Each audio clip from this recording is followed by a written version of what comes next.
దేవి నామానికి మహిమ కలుగును గాక. ప్రియమైన ఆత్మీయ సహోదరి సహోదరులకు నా హృదయపూర్వక వందనాలు. అందరూ ఎలాగున్నారండి? బాగున్నారా? మరి మీ కొరకు అనుదినములు ప్రార్థన చేస్తూ ఉన్నాను. మీ యొక్క కుటుంబాల కొరకు, మీరు యొక్క చేస్తున్న పని కొరకు, ఆరోగ్యం కొరకు, మీ నిమిత్తమే, మీ కుటుంబ నిమిత్తమే ప్రార్థన చేస్తూ ఉన్నాను. మరి దేవుడు మనకిచ్చిన ఈ సమయాన్ని కొద్ది నిమిషాలు ఆయన యొక్క మాటలు మనం జ్ఞాపకం చేసుకుందాం. పరిశుద్ధ గ్రంథం నుంచి కొన్ని మాట చూసినట్లయితే కనుక చిన్న ప్రార్థన చేసుకుని దేవుని మాటలు మనము విందాం. పరిశుద్ధుడు, ప్రేమగల తండ్రి, మమ్ములను ప్రేమించి ఆదరించి సంరక్షించి నడిపిస్తున్న దేవా, నీకే వందనములు. నీకేమిచ్చి నీ రుణము తీర్చినటువంటి వారు ప్రభా, నీ కృప ద్వారా మమ్మలను బలపరిచిన విధానం బట్టి నీకే వందనములు ప్రభా. ఈ సమయంలో తండ్రి, నీ మాటలు మేము తండ్రి విని గ్రహించే మనసు ప్రతిబిడ కనికరించండి. నీ మార్గలు స్థిరపరచండి. పరిశుద్ధుడా, నీకే వందనములు, కృతజ్ఞతలు, స్తోత్రములు తండ్రి. సమస్తము నెరవేర్చే దేవుడైనా నీ దయగ్రస్తమును మా పయించండి. ఏ మాటలైతే ఈరోజు మీరు మాట్లాడిపోతారు తండ్రి, ఆ యొక్క మాటలు మా హృదయంలో ఉంచుకుని జ్ఞాపకం చేసుకుని వాక్యము సరమణ జీవితాన్ని మా అందరికీ అనుగ్రహించమని మా ప్రియ రక్షకులైన యేసుక్రీస్తు నామములో ప్రార్థిస్తున్నాము తండ్రి, ఆమేన్. ప్రియ దేవుని బిడ్డలారా, ప్రియ దేవుని సంగమా, ఈరోజు ఒక అంశాన్ని మీకు నేను తెలియపరుస్తూ ఉంటాను. అంశము ఏమిటంటే, ప్రియ దేవుని చాలా జాగ్రత్తగా గమనించాలి. అంశము కోరత్వము. అంశం పేరు ఏంటంటే కోరాత్మము. ఈ కోరాత్మము ఎలాగుంటారు అని మనం చూస్తున్నప్పుడు, ప్రియ దేవుని బిడ్డలారా, చక్కగా దేవుని విషయంలో మనం చాలా జాగ్రత్తగా ఉన్నట్లయితే కనుక చూడు, ఇక్కడ కీర్తన గ్రంథము 140వ కీర్తన 2వ చరణంలో ఈ మాటలు ఇలా రాయపడుతున్నాయి. మరి ఈ కోరత్వము ఎలాగ మనసులో ఉంటుంది? అసలే ఈ కోరత్వము ఏమిటి అని రోజు మనం గమనించాలి. ఎప్పుడైతే ఆ మాటలు మనము గమనిస్తామో, ప్రియ దేవుని బిడ్డలారా, ఆ కోరత్వంలో ఉన్న ప్రతిదీ ఈరోజు మనకు అర్థమవుతుంది. చూడండి, ఇక్కడ మనం చూస్తున్నప్పుడు 140వ కీర్తన 2వ చరణము ఇలా రాయబడింది. వారు తమ హృదయములలో అపాయకరమైన యోచనలు చేయుదురు, వారు నిత్యము యుద్ధము జయనుందురు. ఇక్కడ మన ప్రియ దేవుని పెట్టారా, అక్కడ మనం చూస్తున్నప్పుడు చాలా చక్కటి విషయాలు మనకి రాయబడుతూ ఉన్నాయి. ఎందుకంటే చాలామంది చాలాసార్లు వారి హృదయములో ఏమనండి, చాలామంది యుద్ధము రేప చూస్తున్నారు. అంటే కొంత యుద్ధము చేయాలి, ఆ యుద్ధం ఎలాగ మధ్యన గొడవ పెట్టాలో, వారి మధ్యన ఎలా అగ్ని మండాలో అని ఆలోచించేవారు. మరి తమ హృదయములో ఏముంది? అపాయకరమైన యోచనలు చెయ్యుదురు. అబ్బా, ఎంత మాట అండి! అసలు ఈ మాట చాలా మందికి ఇష్టమండి, ఇలా చేయడం. అవును కదా? ఈ మాటలు పట్టుకుని చాలాసార్లు చాలామంది వారి హృదయములు ఆలస్యం, పైకి బాగానే ఉంటారు కానీ అబ్బా, ఆ హృదయంలో చూడాలండి ఎంత కోరాత్మ కలిగి ఉన్నారు, ఎన్ని ఆలోచనలు కలిగి ఉన్నాయో. అపారకమైన ఆలోచనలు అంటండి. అంటే ఆ యొక్క ఊసలు చేయడానికి వాళ్ళు సిద్ధపడ్డారు. పైకి మాత్రం అందంగా సుందరంగా కనిపిస్తారు కానీ బాబాయ్, మనిషిని చూస్తే అబ్బా, ఎంత మంచి మనిషి ఎక్కడ ఉండదేమో అనిపిస్తుంది. అలాంటి వ్యక్తులు ఈరోజు మోసం చేస్తున్నారు. ప్రియ దేవుని బిడ్డలారా, అందము వ్యర్థము, సౌందర్యం వ్యర్థమే. దేవుని వాక్యం చేస్తున్న సామెతల గ్రంథంలో అందము వ్యర్థమే, చూస్తానికి అందంగా కాపాడిన హృదయములు ఏముంది? అందుకే తమ ఆలోచనలు ఎలా ఉన్నాయి? హృదయములో ఎటువంటి ఆలోచన ఉన్నాయి? అపారకమైన యోచనలు వాళ్ళు చేయడానికి సిద్ధపడగలిగారు. ఇంకెవరి మాట వినరు.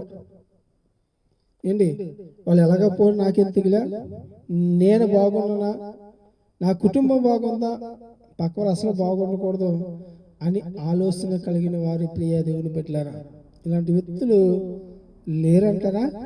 చెప్పండి. చాలామంది ఉన్నారు.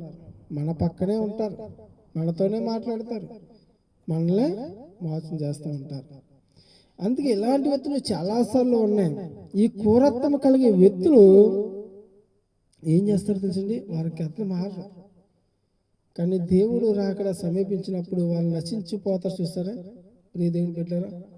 మనం ఏమో మనం ఎన్ని ఆటంకాలు పెట్టినా, ఇబ్బందులు పెట్టినా, మనం మాత్రము నిబ్రమ కలిగి జీవిస్తే కనుక, ఆయన మీద నువ్వు ఆధారపడితే కనుక నీకు ఎటువంటి హాని జరగదు.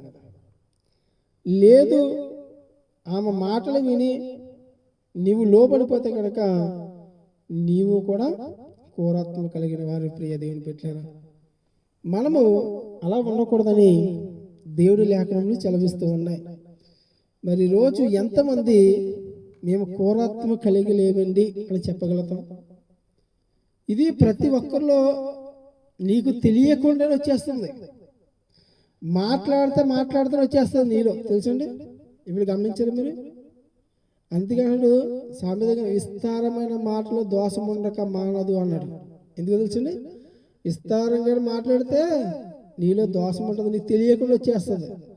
సంతోషంగా ఉత్సాహంతో మాట్లాడేస్తావు, గడగడ గడగడగడలా మాట్లాడేస్తా ఉంటావు. ఆ గడగడ ఏమవుతుందండి? లొడ అయిపోద్ది. ఆ గడగడ లొడ.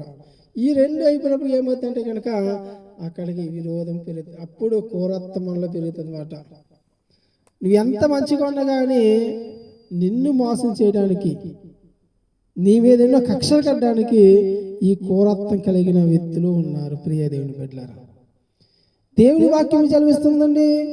కొంతమంది చూడండి, ఇలా మరొక బ్యాచ్ ఏళ్ళైతే మరొక బ్యాచ్ ఉన్నారంట. వాళ్ళు ఏం చేస్తారంటే వారు నిత్యము యుద్ధము రేపు చూస్తుండరు. అంటే వారి మధ్యన మంట మండితేనే ఆగిపోకూడదు. వీళ్ళు ఏదో పుల్ల వేస్తూనే ఉంటారు వాళ్ళ మీదకి వచ్చి. ఏంటి ఇలాంటి వారు ఎంతమంది? వాళ్ళకి ఆనందం. వాళ్ళకి అది ఎవరికి ఆనందం అండి? సాతానుగాడు ఎత్తే ఆనందం ఏంటి? మనం నిజంగా విశ్వాసంగా ఉండి చక్కగా ఆనందంగా ఉంటాడు, వాడు వార్చలేడు. మా ఇంటి పక్కడు ఎలాగ మనం చూసి వార్చలేడు, అలాగే సాతానుగాడు దేవుళ్ళు చక్కగా మనం వెతుకుతున్నప్పుడు ఆడు కూడా వార్చలేడు. అలా లేనప్పుడు ఏం చేస్తాడండి? ఇలాంటి యుద్ధాలు భార్యాభర్తల మధ్యన, బిడ్డల మధ్యన, కుటుంబం మధ్యన, స్నేహితుల మధ్యన, బంధువుల మధ్యన ఇలాంటి అని యుద్ధాలు రేపుదా వస్తూ ఉంటాడు. నువ్వేం అనకపోయినా అన్నది అన్నాడు అంటే ఈ పదం ఒక్క మాట చూడండి. అసలే వాళ్ళు ఎలాంటిలో నీకు తెలుసు కాబట్టి ఎవరో చెప్పిన మాట అంటే సాధారణ పెట్టే ముళ్ళు ఇయ్య. మనలో క్రూరత్వంగా ఉండడానికి కారణం ఏంటంటే ఇలాంటి చెప్పడం మాటలు వినటం వల్ల. ప్రియ దేవుని బిడ్డలారా, ఇలా విని విని కూడా మనం ఏం చేస్తున్నాం? క్రూరత్వంగా తయారైపోతున్నాం. అందుకే ఈరోజు వాక్యం చదివిస్తుంది. ప్రియ దేవుని బిడ్డలారా, మనం చాలా జాగ్రత్తగా గమనించాలి. దేవుని వాక్యము స్పష్టంగాను మనతో మాట్లాడుతుంది. ఆ మాటలు ఈరోజు నువ్వు జాగ్రత్తగా విని దాన్ని నువ్వు నడిచి అనుసరిస్తే కనుక మనము ఆ క్రూరత్వంలోంచి విడుదల మనం పొందుతాం. లేదు అనుకో అదే జీవితాన్ని జీవిస్తాం. అనేకమైన దుర్దేశాలు కలుగుతాయి అంటండి. అనేకమైన కలహములు కాలు దిగుతాయి అంటే తెలుసండి. ఎప్పటికి దెబ్బ రెడీగా ఉందామా, దురదొచ్చేస్తా ఉంటుంది ఇంక చేతులు కాళ్ళు. ఎందుకు చెప్పండి? ఎందుకు వస్తుంది? మనకి దురద బాగా ఎక్కువ వస్తుంది. ఎందుకు వస్తుంది చెప్పరా? వారి మధ్యన ఏదో ఒక మంట పెడితే కానీ నాకు మనశ్శాంతి ఉండదు అనుకునేవారు చాలామంది. అవును కాదంటారా? పైకి మాత్రము చాలా నటిస్తూ చాలా చక్కగా ఈ బాబోయ్ ఏ రీతిగా జీవిస్తారు ప్రియ దేవుని బిడ్డలారా. అలాంటి వ్యక్తులే ఈరోజు అనేక మందిని మోసం చేస్తూ ఉన్నారు. మన అనుకున్న వాళ్ళని మోసం చేస్తూ ఉంటారు. ఇది ఎక్కడి నుంచో రాదండి. ఎక్కడి నుంచో అయితే మన మధ్యన ఇలాంటి క్రూరత్వాలు పడుతూ ఉంటే మన మధ్య ఇలాంటి కలహములు రేగుతూ ఉంటా, ఇలాంటి అనేకమైన యుద్ధము చేయడం రేపడానికి సిద్ధముగా ఉన్నారు ప్రియ దేవుని బిడ్డలారా. అందుకే ఒకప్పుడు పెద్దలు అంటారు, ఈ యుద్ధానికి మసి రాసుకున్నట్టు ఉంటుందంట. ఏంటి ఆవిడ యుద్ధం చేయడానికి మసి రాసి ముందు రెడీగా ఉంటుందంట. అలాగా పెద్దలు కలిసి చెప్పిన ప్రకారం ప్రియ దేవుని బిడ్డలారా, ఈరోజు ఎంతమంది ఉన్నారు చెప్పండి, మీలో ఎంతమంది ఉన్నారు? ఎవరు చెప్తారేంటి? ఎవరో తెలియదండి, మాకే పాపం తెలదండి, అసలు మాకు బూతులేరు, ఎలాంటి బూతులు తిడతారో తెలియదు ఎవరికైనా. అన్ని ఓడతారు ఎలాగో వస్తాయో వారికే తెలియదు, అసలు మాకేమీ తెలియదండి. ప్రియ దేవుని బిడ్డలారా, నీకు నాకు తెలియకపోయినా సమస్తం విరిగిన వాడు ఎవరన్నా ఆయన.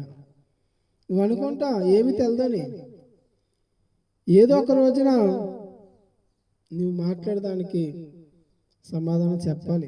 ఖచ్చితంగా ఆ రోజు వస్తుంది, గుర్తుంచుకోవాలి.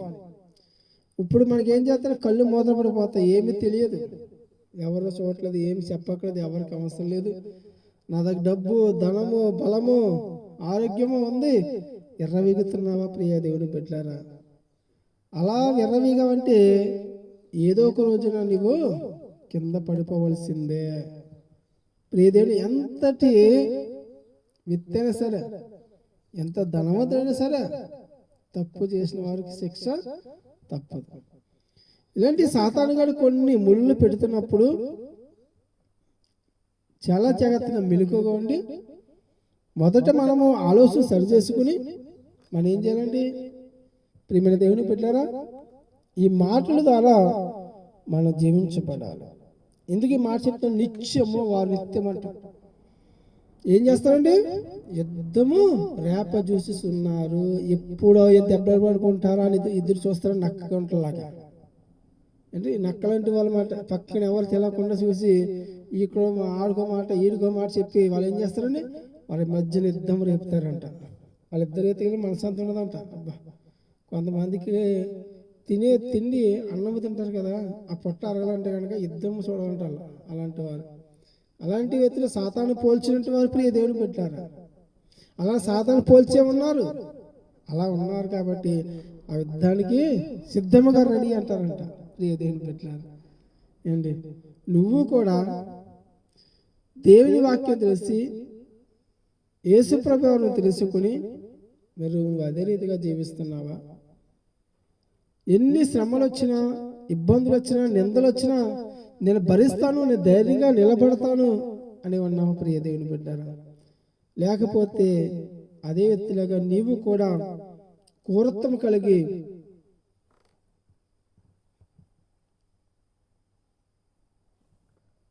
జీవిస్తున్నావా? మనం గమనించాలి ప్రియ దేవుని బిడ్డారా. అలాగే ఉంటాను, అలాగే జీవిస్తుంటే కనుక ఏదో ఒక రోజున మనము మా శిక్షకి విధించబడతాం. ఇది గమనించాలి. తెలియక ఎంతోమంది నేనేమీ తెలియదు, ఎవరికేం తెలియదు, అసలు అన్నీ తెలిసి ఏమీ తెలియదు. మన దగ్గర ఎన్ని తెలియదు అట్లా ఎలా మాట్లాడినా కానీ దేవుని దగ్గర ఖచ్చితంగా లెక్కప్ చెప్పాలన్నమాట.